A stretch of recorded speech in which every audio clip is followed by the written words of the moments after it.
After 4 top Group 1s at Hollywoodbets Scottsville, we look forward to 2 listed events at Hollywoodbets Kenilworth on Sunday, the 4th of June. We've got a 10-race program at Hollywoodbets Kenilworth on the winter course, with race number 1 commencing at 20 past 11. So it is an early start to the 10-race program. 20 past 11 is when race number 1 will begin at Hollywoodbets Kenilworth, and I'm joined by Graeme. And Graeme, how are you doing? We're obviously looking forward to the race in action at Hollywoodbets Scottsville on Saturday, but this Kenilworth card, it doesn't look to be straightforward. Quite a few decent horses on show, especially these 2 listed events for the 2-year-old, but overall looking forward to the card. Yeah, just in case we're confusing everybody, to remind them that we actually record this on Saturday morning. So yes, we are still looking forward to the Hollywoodbets Scottsville meeting, where there are 2 Grade 1 races for 2-year-olds and listed races for 2-year-olds at, as you've mentioned, at Hollywoodbets Kenilworth, and a couple of juvenile maidens, etc., to open up the card, including the first race, which is a bit of a nightmare, and very fortunate it's not part of the exotics. The bipod will start in race 2 because there's very little form. In fact, let's call a spade a spade. There is no form to work on. So the betting is going to be our best guide. The early favourite is number 11, Epicleros. There was a bit of talk about this one on debut. Was backed in from long odds to 10-1, so scope for improvement. I think Beach Bomb out of Beach Beauty is going to show a lot of improvement. Ran behind Baltic Secret. It was a runaway winner on that occasion. So I'm expecting Beach Bomb to be very competitive. Future Star, Bright Duchess, Red Rose of Lancaster, those are the ones that are quoted in single figures in the early betting exchanges, but there are a number of well-bred first-timers, so that market could change quite significantly all the way up to race time. So I'm not going to be of much help in the first race, Rahiel. Yeah, it certainly is quite a tricky start. Number 7, Bright Duchess, from around 7-1. She's been supported into 5-1, but interesting, the comments from Dean Canamere is should need the experience. So maybe that's one to keep an eye on moving forward. And yeah, as you heard from Graeme, there are quite a few horses inward chances. I thought maybe number 2, Red Rose of Lancaster, could be some value. I think she can improve on her last start, especially with the run under the belt. But tricky start, and thankfully race number 1 doesn't form part of any exotics on the day. Next up will be race number 2, which is a maiden juvenile plate for the fillies over 1,200 meters. And race number 2 will get bipods underway at 11:45. Call Me Jetrix, your early favourite at 7-2, along with Miracle in Motion and Fatal Gem. It is then 6-1 about Montelina, 7-1 and Better Bar those. And just a change to take note of here, numbers 8 and 9. So Grand Finicac is on number 8, Jet to the Sun, and One Fell Swoop. JP van der Merwe rides that individual. Now, Graeme, horse number 5, Call Me Jetrix, she's obviously run behind Baltic Secret. We'll see how Baltic Secret does go later on in the day, but she's a filly that can only improve, and I think that now that she steps up to 1,200, we're going to see further improvement from her.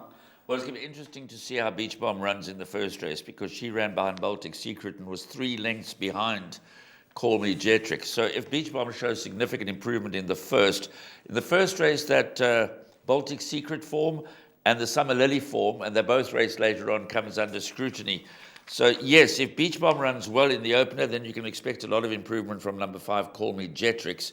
But in this race, there is a bit of form to go around, and all of the runners you've mentioned have got claims. So I think you've got to go a little wide here in the bipod. I think you've got to include numbers 5, Call Me Jetrix, number 8, Jet to the Sun, number 10, Miracle in Motion, 11, Fatal Gem, and even number 12, Montelina, showed a lot of improvement second time up behind Oni San. What the strongest form line is still a little difficult to nail your colours to the mast, but I would think that with the benefit of 2 runs and improving, that perhaps number 11, Fatal Gem, is the one to beat ahead of number 5, Call Me Jetrix, but you can't be confident. Absolutely, and it's quite interesting because Flying V actually ran behind Baltic Secret, and so there is a bit of a line there between Flying V and Baltic Secret when you're comparing numbers 5 and 11. So maybe those 2 horses could be enough to see through the first leg of the bipod, but if there is any support for one of the first timers, then maybe those are worth an inclusion as well. But 5 and 11 could be the 2 horses to fight out the second race on the program.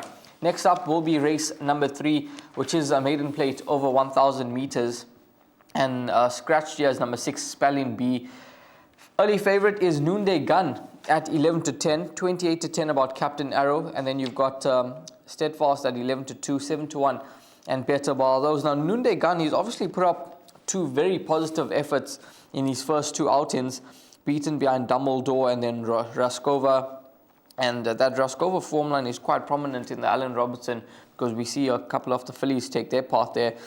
But he does return off rest, which leads me to think that maybe Captain Arrow could finally have his day in the sun. It could be his time to shine now. He's obviously maybe been slightly disappointing, and he's definitely been costly to follow. But Gareth right now gets a ride, and back to the 5 furlongs could actually just suit him better.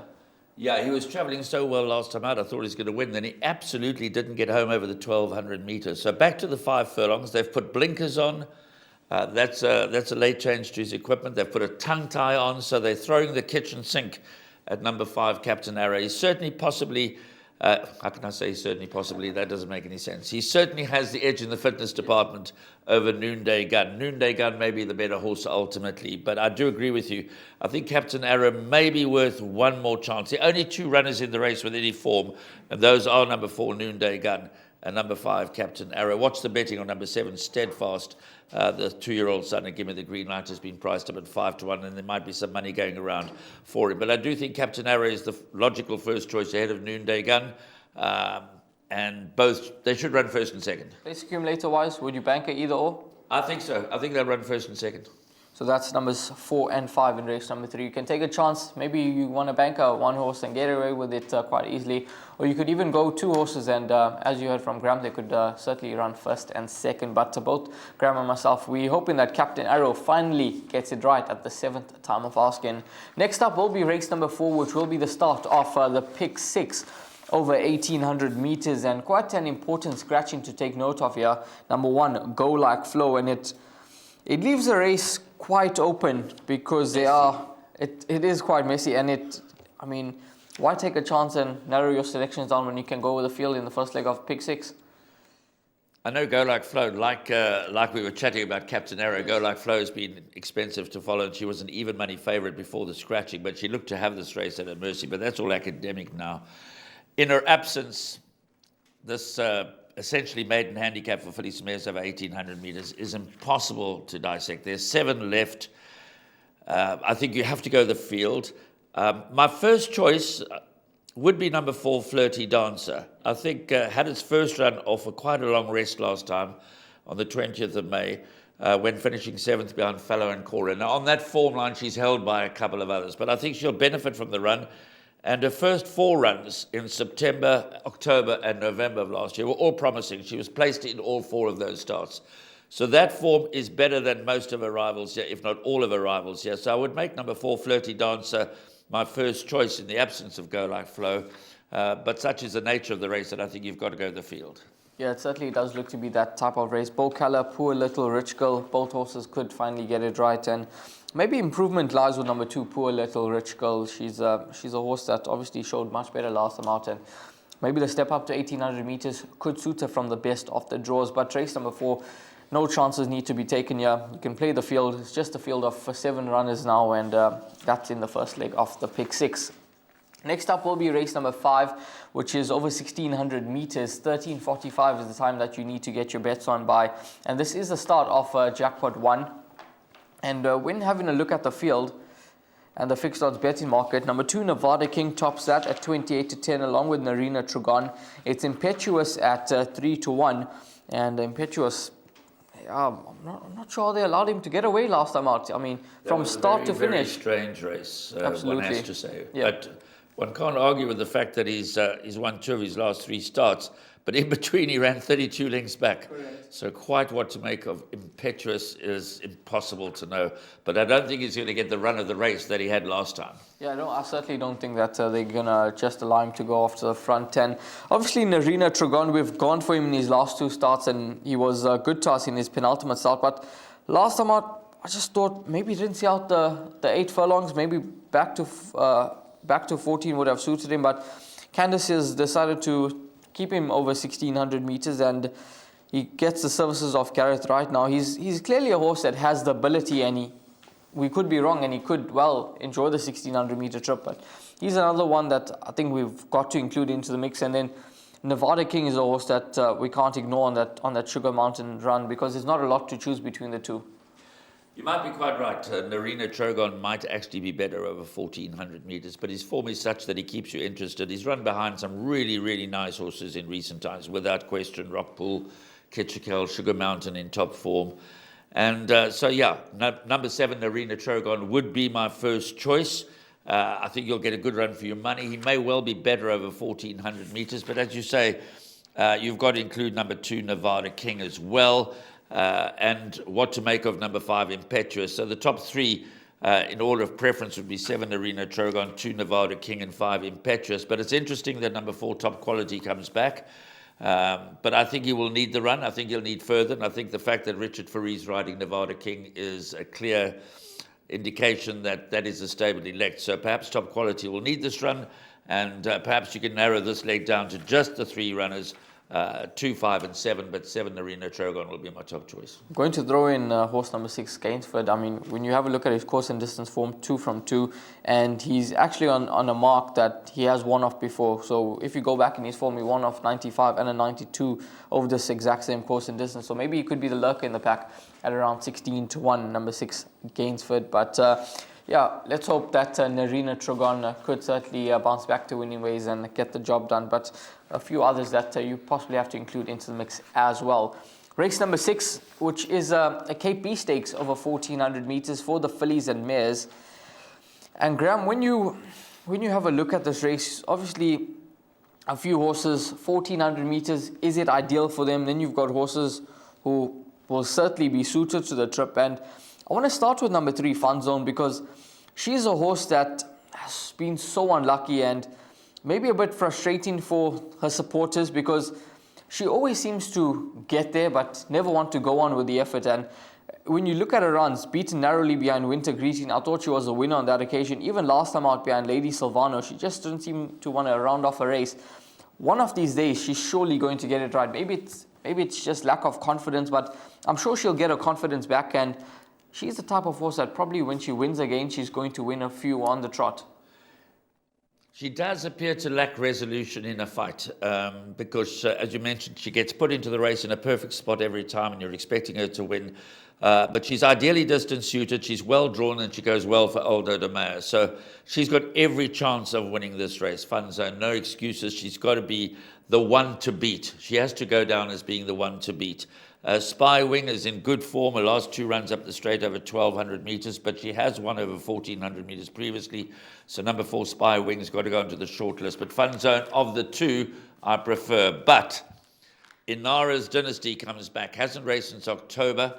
She obviously had very smart form. She missed the Cape season, so obviously something went wrong.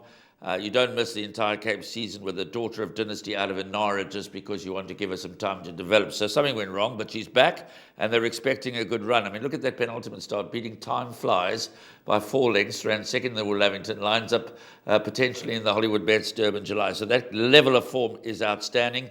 Richard Faree rides for Justin Snaith, and if she's right, then they're going to have to go some to beat 8 Inara's Dynasty. She has been priced up the favourite. So the market will be an indication. Is she going to drift or is she going to shorten? If she shortens, Inara's Dynasty could be a banker. Yes, correct. Could be a banker. Yeah. But if you can include one other, all of these fillies can win on their day. Let's be clear on that. I mean, Give Me a First, Bonica, they've all, fleeting. They've all got form to suggest they could win a race like this. But Fun Zone, I would make best of the rest. Yeah, that certainly could be a fair assessment of the race. And keep a very, very close eye on the betting market here. Just one more to throw into the mix. Number 6, Oscar's Winner. I think she's going to bounce back to winning ways very soon. And she's a horse that, another one, maybe low on confidence, but I think she'll get it right one of these days. And she's at around 16-1 in the market. But as you heard from Graeme, if number 8, Inara's Dynasty, does shorten, then she does pose as a potential banker. But if she does drift, then maybe it's best to we stay away from her on this time out and watch her for her next start. But interesting contest, some nice fillies on show, and we look forward to seeing race number 6. Next up, race number 7, which is one of the listed events for the 2-year-olds. This is over 1,200 meters for the fillies, the Perfect Promise Sprint. Now, Summer Lily, your favorite at 22-10, Distant Winter at 5-2, so Drakenstein have got the top 2 in the market here.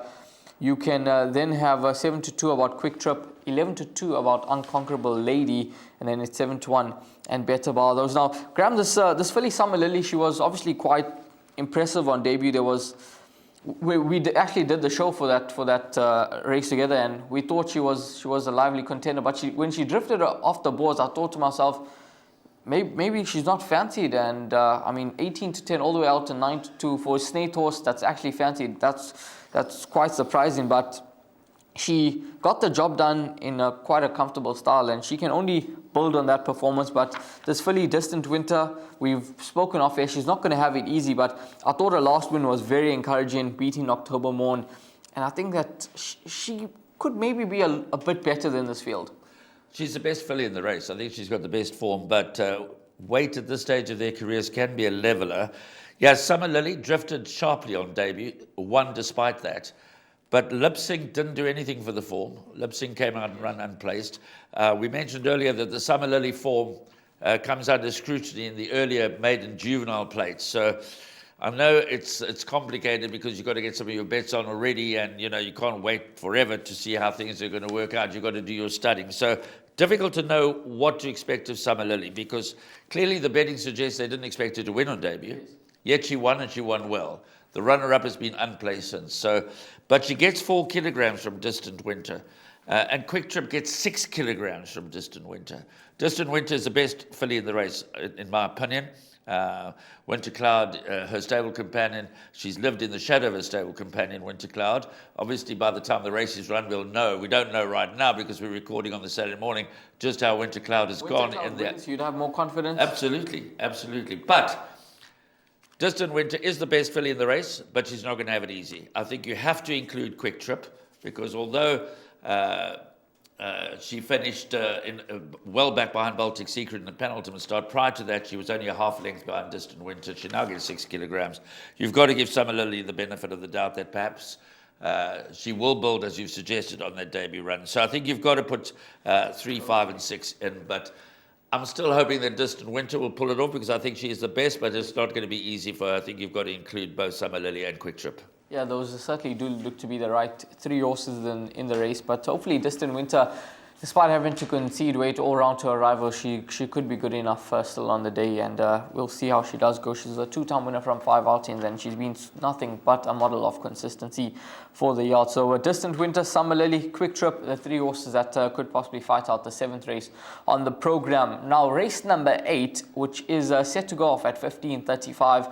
It is a Somerset 1200, a listed event. Now, last year this time, there was obviously a special horse in the making in the form of Charles Dickens, who took his part in this race here, and he actually came through this race with flying colours. And I think the horse that he beat was Hit 'em Out Sunshine, who there was quite a bit of rage about him also heading into the race, because they thought he could be also one of the better sprinters around, obviously in the 2-year-old season, and could possibly train on. But Charles Dickens, the way he won, we had to be impressed. But the question is, Graeme, do we have a Charles Dickens in this lineup? I can't see it. I'm pretty confident saying that we don't have a Charles Dickens in this year's renewal of the Somerset 1200. We do have an interesting race. Yes. We have one filly in the race, who's my selection to win it, Baltic Secret.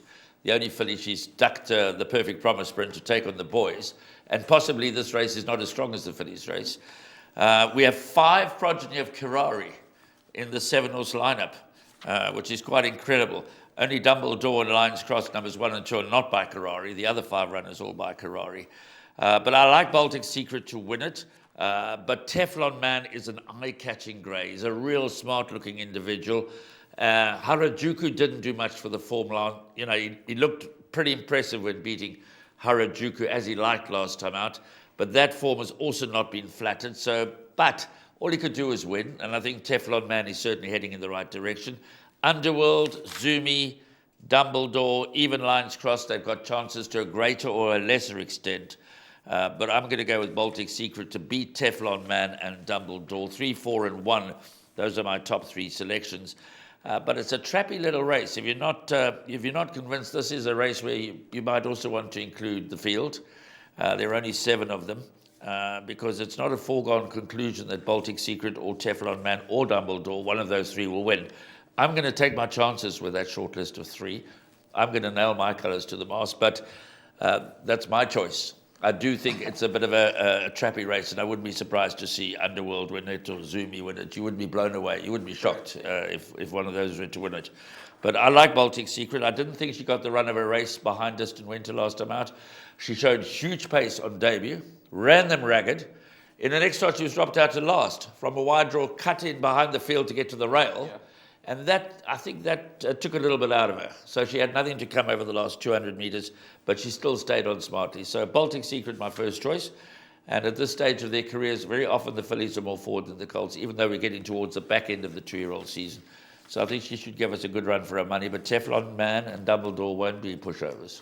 Yeah, I think 3 and 4 could be good enough. That's the only 2 horses that I'm going to go with, and I'm with Graeme. Baltic Secret was obviously very unlucky last time out, and maybe she could have possibly even won the race, but we'll never know.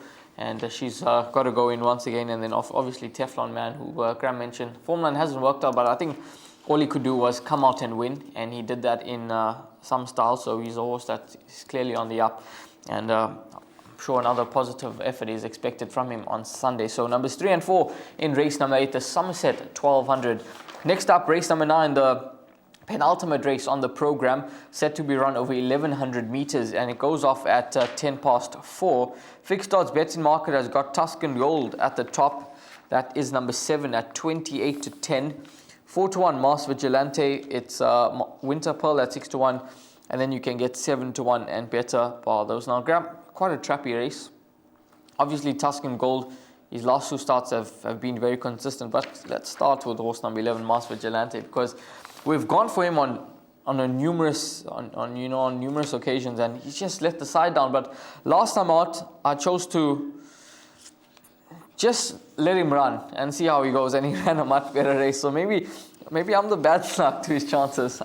But obviously, if he can confirm that form, he's definitely a horse that can run well, because he's got the ability. He's just low on confidence, and he's probably not in the best space at the moment. It's been 805 days since his last win. He's really dropped in the ratings on a mark of 68, and if ever he's going to win again, it's got to be soon. Yeah, it's a tough races, because I would describe this race as they're all a bunch of losers. They've all won races, obviously, but they're finding it difficult to get into a winning groove. We've been waiting for Master Vigilante, as you say. He's on the front cover of the computer form. They're suggesting he could be good value to win it. Tuscan Gold, I've been pulling my hair out because I've really fancied Tuscan Gold to win his last 2 races. He's had every chance behind Pork Devas, and she's my captain. Didn't get the job done. He gets another chance here. Eric Sands is in good form. Craig Zaki takes the ride, so Tuscan Gold will go well. Air of Royalty was something of a surprise winner last time out. The going has changed. We keep saying this. The going is good. Now, there's rain forecast for this meeting, so the going could even get softer. So a horse like Mr. Frosty, who absolutely revels when there's cut in the ground. He grows another leg when the going is soft. So he could suddenly come back to best form and win this. The same comment applies to a Persistence, who loves it when it's wet, yeah, and has tremendous pace. This race is ripe for a rough result. Correct. Top 2 choices, logical top 2 choices, Tuscan Gold and Mars Vigilante. Those would be the top 2 choices. But there could be a surprise. There certainly could be a huge upset in the 9th race on the program. In terms of how you want to play the last leg of the pick 6, I think you'd possibly want to go the field here just to be safe. Yeah, well, look, how you structure your pick 6 is going to be interesting. We've already said, potentially you've got to go all 7 in the first leg. You've probably got to go wide in some of the others. But that's why I'm saying maybe in Nara's Dynasty, if there's a touch of confidence around, you've got to take your chances and bank of that. Maybe narrow down the Perfect Promise Sprint to a couple of horses, and the Somerset 1200 to a couple of horses, because you want to go, if you can't afford the field, you do want to go as wide as possible. But the danger here is even if you leave what you think has got real little chance of winning, those are the kind of horses that can win a race like this, particularly if the going comes up really soft. Yeah, spot on. And we definitely need to keep a close eye on the track report on Sunday, because as you heard from Graeme, the going could come up as really soft, and then a few horses could suddenly spring to life, and those are the horses that you definitely don't want to ignore. But 7 and 11, if we are pushed into a corner, those certainly do look to be the 2 horses that could maybe fight out the finish. That's Tuscan Gold and Mars Vigilante. Race number 10, which is a Cape Sea Stakes for the fillies and mares, over 1,000 meters. 16:42 is the time that the final race goes off at, and that's race number 10. Just having a quick look at the fixed odds betting market, because we've got a 2-year-old that's got 60 kgs on the back in the form of Musical Arts. Now, She's been priced up as your 5-2 favorite. It's 28-10 about Where's the Party, 7-2 Pocket of Us, 6-1 in Betterball. Those are 2-year-old, 60 kgs, open company, first time favorites, 5-2. I'm willing to take on all day long, Graeme. It's tough. As a 2-year-old filly, you're still developing, you're still quite young, and you've got to carry level weights and maybe only receiving 1.5 from the older horses. It's not going to be easy. No, and Strata didn't win. Beat Strata last time. That didn't win. Unconquerable Lady runs earlier today. Might flatter that form. We'll have to wait and see how Unconquerable Lady goes. But like you, I mean, she's carrying 60. She's not carrying top weight. There are a few with 61.5 on their backs. But, you know, obviously the handicapper, because she's been into the handicap, has got to give her a rating. Now, you know, they obviously have their ways of sorting out the ratings of 2-year-olds because they know they're going to go into handicap. So, you know, if the handicapper's got the rating correct, well, you know, then she might well be competitive. But like you, I'm happy to pass her by. For me, the value bet of the day, and my value bet here is number 3, Palo Queen. I think, again, she's quite generously priced at around 7 and 8 to 1. Her recent form is good enough to suggest she could win a race like this. I think she represents very good value. We're waiting for Shane Humby to get back into the winner's box. He saddles number 7, Where's the Party? Beaten less than a length last time out. Where's the Party will go well. Watch out for a better run from number 8, Camille Claudel. She'll go well here, as will number 9, Pork de Vos. But for me, this is the last leg of Jackpot 2. Remember, with 10 races in the card, Jackpot 2 is races 7, 8, 9, and 10. I'm certainly going to take one perm where I'm going to try and make sure I get to the last leg and bank a number 3, Palo Queen. I'm not suggesting that she's a nap for the day, but I think she's good value, and it's a cheap way of trying to back her. But for me, she sets a standard, and that's my each-way play of the day, number 3, Palo Queen in the last race. I've got 2 lurkers to throw at you. Number 2, Louise Diamond, just given that she enjoys the wet, and she could get away with the 5 furlongs, given that she shows quite a bit of speed, and she gets 1.5 kgs from the 2-year-old. And then horse number 6, Sealam's Delight. Now, she's a filly that can run well fresh, and she loves the wet conditions. When we go 4 runs back in her form, she was returning off a layoff, and she ran third behind Magnetic Dime, and that was on a mark of 67. Now she's tumbled down to a mark of 60 with 55.5 kgs on the back, receiving weight from every single run in this field. I wouldn't be surprised if she actually runs an absolute blinder fresh. Magnetic Dime caught us all napping not so long ago. So, yes, you're entitled to like her. Obviously, she hasn't run since October, so we've got to take her fitness on trust, but you mentioned that she runs well fresh. She's certainly got the form to be competitive. It's that kind of a race. It's a filly's handicap over 1,000 metres. It's very easy for us to say go wide, put the field in. We've got to try here and there if you fancy a horse. I do fancy Palo Queen, but your logic for Sealam's Delight is solid, you know. So she's certainly going to be very competitive. She's getting 6 kilograms from Palo Queen, so she's getting the weight. And if she's in a good space, then, you know, fit and fresh and ready after a break, and she likes to sting out of the ground, then she'll go well here. It's a competitive race. You know, she needs to go in, but like I said, I'm going with Palo Queen as my play of the day. That's horse number 3, Palo Queen, at around 7, 8 to 1 in the market for the Paul Reeves yard. That's going to be the value on the day for Graeme. And in the final race, I think numbers 2 and 6 could be some nice lurkers to throw into the mix. That is the 10-race program at Hollywoodbets Kenilworth on Sunday. It looks to be a competitive card. Obviously, you heard from Graeme. It's all about how you're going to structure your pick 6 on the day. The first leg does look to be a potential field race, but maybe if you could narrow that down, then you've done well and come through with a minimum spend. And then race number 9, that definitely does look to be a field race, because you want to get through that pick 6, and I think it could be worth a fair dividend on Sunday. And we look forward to a cracking 10-race program. Graeme, thanks very much for your time. All the best. Enjoy the rest of your weekend. Obviously, as you mentioned, it is Saturday. We're looking forward to the 4 sprints at Hollywoodbets Scottsville. And let's not forget about the Bedford Derby, which is coming up also on Saturday. Some top quality international racing. Very exciting day for Daniel Muscat. So obviously, when people watch this, you know, it'll all have been run. So Daniel Muscat, Peter's son, rides 2 by mile in the race, and it's got a competitive chance. So I'm certainly shouting for 2 by mile for Daniel Muscat. That'll be nice. But if he doesn't win it, then I'd like to see Frankie won the Oaks. I'd like to see Frankie win the Derby and close out his Epsom Derby Festival in grand style. Yeah, well, it was a sort of a demolition job with Frankie Dettori and John and Thady Gosden on Friday, winning the 2 Group 1s, and they're in some top form at the moment. And Frankie looking to go off on a high. But some top quality racing on Saturday. Hopefully it treats you well, and Sunday as well at Hollywoodbets Kenilworth. All the best, guys, and enjoy and have a good weekend.